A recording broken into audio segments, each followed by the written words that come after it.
The Middle Ages, a time of chivalry, towering castles and food that could kill you faster than the Black Death.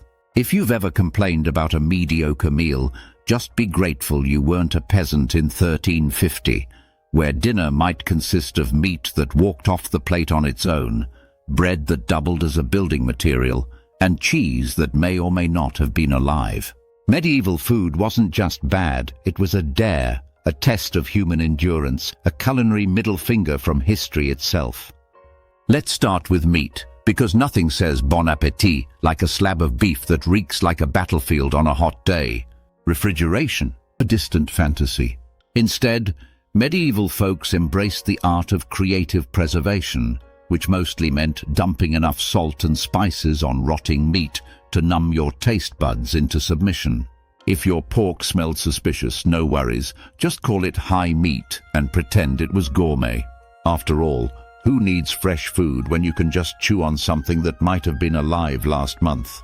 Then there was bread, the so-called staff of life, unless that life involved writhing in agony from ergot poisoning. Peasants, bless their hearts, often got the short end of the loaf, literally. When grain was scarce, bakers got creative, tossing in sawdust, chalk, or whatever vaguely powdery substance was lying around.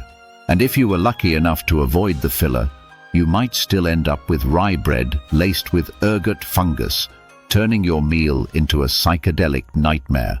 Why is the village hallucinating again? Oh, just Tuesday. Fish, the church-approved alternative to meat, was no safer. Stockfish, dried cod so tough it could double as a weapon, had to be beaten into submission before eating. And if you didn't soak it long enough, congratulations, you just bit into something with the texture of leather and the aroma of a damp cellar. Salted fish wasn't much better, often arriving with a side of maggots for extra protein. And let's not forget dairy, because nothing pairs with mold like more mold.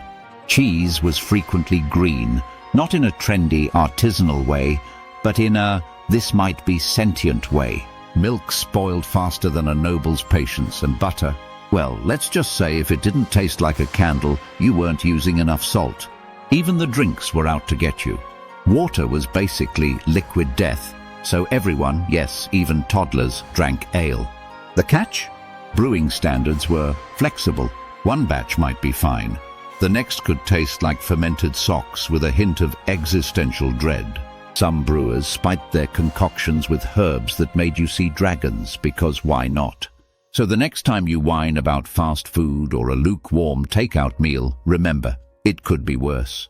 You could be choking down a pie filled with mystery organs, gnawing on bread that doubles as a doorstop, or sipping ale that may or may not summon visions of the apocalypse.